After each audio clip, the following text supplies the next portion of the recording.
Bonjour, nous allons voir dans cette vidéo comment créer une requête simple. En l'occurrence, on va essayer de trouver combien on a d'élèves qui ont le produit code illimité périmé.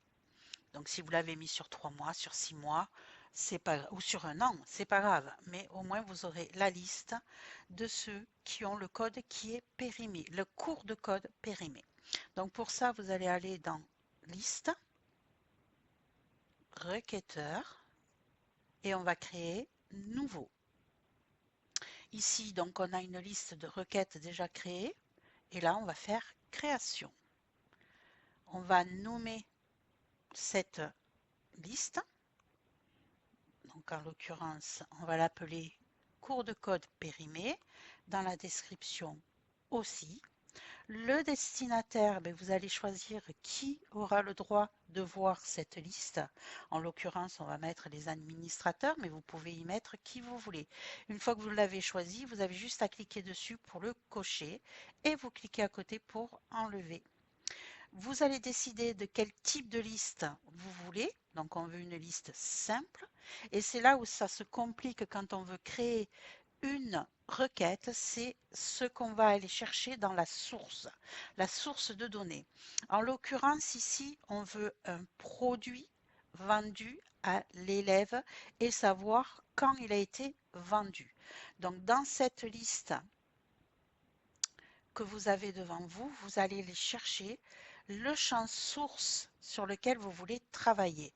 En l'occurrence, moi ici, je veux produit de l'élève. Une fois que j'ai choisi mon champ source, hop, il travaille. Vous voyez que j'ai une page qui s'ouvre. Je vais aller définir le nombre de lignes que je veux dans ma liste. Et ici, je vais aller chercher, si je veux une liste simple, bâton, camembert ou donuts. Alors là, comme on veut une liste pour pouvoir envoyer un message à toute une liste, on va rester sur liste simple. Ensuite, on a filtre. Mais dans les filtres, je vais aller chercher sur quoi je veux filtrer. En l'occurrence, je veux récupérer tous ceux qui ont comme produit le code illimité, les stages de code et l'accès en ligne. Donc, je vais cliquer sur mon champ à filtrer et là, je vais déjà aller chercher la clé produit puisque c'est un produit spécifique que je veux retrouver. Donc je clique sur clé produit. Si vous vouliez une formule, vous auriez cliqué sur clé formation ou formule, et etc. Là, vous avez une ligne qui s'ouvre, on vous dit clé produit. Quelle est la clé produit? Je veux qui contient. Et qui contient quoi? Données à filtrer. Je veux ceux qui ont le module illimité, ceux qui ont l'accès en ligne. Et si j'ai créé un stage de code, je peux toujours le rajouter. Bon, en règle générale, les stages de code sont très courts. Donc, je dirais plutôt le code en ligne et les cours de code illimités. Une fois que je les ai, qui sont bien affichés ici, je vais juste faire ajouter ce filtre et vous voyez qu'il apparaît ici. Ensuite, je vais continuer à descendre et je vais aller créer les colonnes que je veux voir apparaître dans ma liste. En l'occurrence, je veux la produit élève date de création. Donc je clique dessus, je reste accroché et je le fais glisser dans la colonne à côté. Et je vais continuer à descendre dans cette liste pour chercher la clé du produit. Voilà, puisqu'on est parti sur une base clé produit, je vais aller la mettre dans ma colonne. Donc, je vais chercher produit élève, clé produit. Pareil, je clique, je ne le lâche pas. Ici, hop, je fais apparaître une deuxième ligne et je lâche. Ensuite, je vais vouloir le genre, le nom, le prénom et l'email de la personne. Donc j'ai une barre de recherche, je peux taper genre et ici vous voyez que j'ai de suite l'utilisateur genre qui apparaît. Donc je veux le genre de mon utilisateur, je vais la mettre en premier. Ensuite je veux le nom de famille de mon utilisateur. Donc je prends et je fais glisser en dessous de genre. Et je vois que j'ai prénom. Je vais chercher aussi le prénom que je vais mettre en dessous de nom. Et naturellement, il va me manquer l'email de mon utilisateur. Donc, je vais chercher avec les premières lettres dans mon champ de recherche, dans ma barre de recherche, utilisateur email. Je clique, je prends et je vais le mettre en dessous du prénom. Voilà déjà ce que je veux comme colonne ici sur ma liste. Je peux descendre et définir ici ce que je veux voir apparaître en premier. D'accord? Là, en l'occurrence, on veut une liste simple. Je ne vais pas aller plus loin, vous compliquer la vie. Je vais quand même remonter ici parce qu'il ne faut pas que j'oublie d'enregistrer. Mais avant d'enregistrer, je veux que je puisse filtrer par date puisque je vais chercher qui a plus de 6 mois de cours de code dépassés ou de 3 mois si c'est l'accès en ligne ou ainsi de suite, ou les dates que vous aurez décidé. Donc pour ça, afficher filtre date, oui. Et champ date, mais je vais aller chercher, en cliquant dessus, le temps qu'il y a la main, j'attends, la date de création de mon produit. C'est ça qui m'intéresse. Je veux trouver la date de création de mon produit pour pouvoir justement filtrer de début à la fin. Donc tous ceux, par exemple, qui seront, je vais mettre une liste, si je veux tous ceux qui ont 6 mois en arrière et à aujourd'hui, ben, j'aurai la liste de tous ceux qui ont dépassé, qui ne sont plus en cours de code dans cette période de 6 mois ou de 3 mois ou de 4 mois, c'est vous qui décidez. Donc ici, je vais cliquer dessus, date de création produit élève, et j'enregistre ma requête. Ensuite, il me suffit juste d'aller déplier ma requête et en règle générale, elle se met en bas de la liste. Je clique sur cours de code périmé et je fais résultat et envoi. Je vois que je n'ai rien écrit. C'est normal puisque je n'ai pas mis de date. Et là, ici, on voit, donc comme je vous disais, qu'il n'y a rien dans la liste. Donc il va falloir choisir de revenir en arrière pour sélectionner les dates qui nous intéressent et on va faire appliquer. Et là, vous avez une liste qui ressort avec le produit utilisé et si on a l'accès module en salle que je n'utilise que rarement, qui n'apparaît pas puisque je ne l'ai pas mis à l'élève. Mais vous le retrouveriez dans cette liste. Donc ici, ce qui est important aussi, c'est que si vous voulez vraiment faire les choses correctes, vous avez aussi la possibilité de modifier votre requête. Donc tout à l'heure, on a vu qu'on avait, si je change juste des colonnes, je vais me retrouver avec des listes différentes.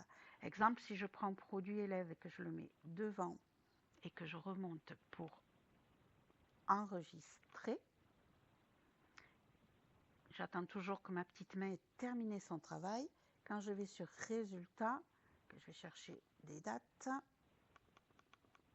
hop, appliquer, vous voyez que j'ai mon module qui apparaît. Si je vais plus loin,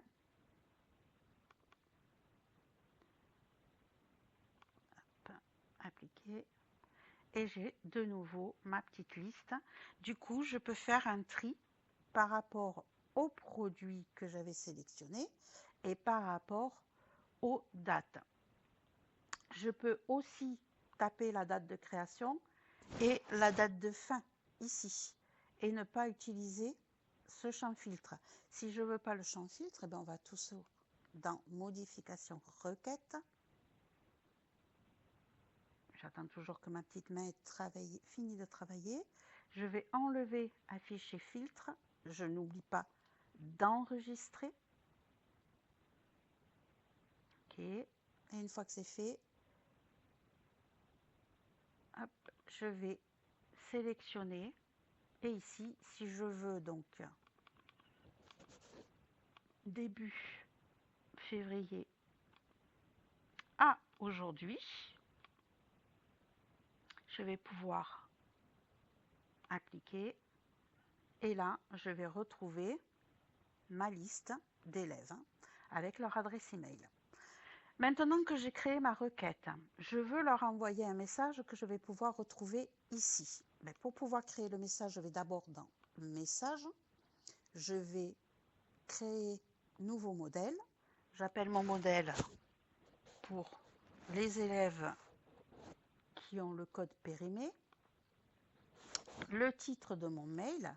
Et ici, je vais dire bonjour, espace un tel, donc le prénom. Donc je clique sur prénom sur ma gauche. Je vais mettre une virgule. Après vérification, nous avons constaté, je dis n'importe quoi, que tes cours de code sont périmés. Point. Si tu désires prolonger tes cours, virgule, contacte-nous rapidement au, et puis vous mettez le numéro. Ensuite, vous mettez le secrétariat ou ce que vous voulez naturellement. Je mets un exemple comme ça. Le secrétariat, vous pouvez y mettre l'adresse de l'agence, l'email de l'agence, et ainsi de suite. Donc, une fois que vous avez créé votre message, vous allez l'enregistrer. Et quand on revient dans Résultats et Envoi, je vais aller retrouver mon message que je viens de créer ici. Je décide quel type d'envoi je veux faire, si c'est par email, messagerie ou push. Je décide si je veux que les représentants légaux soient prévenus ou pas. Et ensuite, j'ai juste à faire envoyer message. On me demande si je suis OK. Et hop, ça s'en va. Par rapport à ma liste, je laisse travailler ma petite main, naturellement. Et quand ça sera terminé, ça va me signifier combien de messages ont été envoyés. Hop, naturellement, ça peut prendre du temps, puisque surtout que la liste est grande. On a 5 mails à envoyer dans ce cas-là. Et je peux aussi sortir ma liste en CSV pour pouvoir la mettre dans un mail que j'aurai créé dans ma boîte mail. Et ici, on vous dit 101 messages envoyés. Voilà comment on crée une requête particulière. Donc, le plus important, je me répète, c'est de trouver dans Modification requête quel est le bon champ de source pour pouvoir créer votre requête ici, pour savoir en fonction de ce que vous recherchez, quelle est la source de votre requête. D'accord? Voilà, j'espère que cela va vous aider à créer vos petites requêtes. Quand c'est beaucoup plus compliqué, quand ça demande beaucoup plus de détails, ça devient plus difficile. Mais en tout cas, pour des requêtes simples, voilà comment vous allez pouvoir les créer. J'espère que cela vous a aidé. On se retrouve très vite pour une autre vidéo.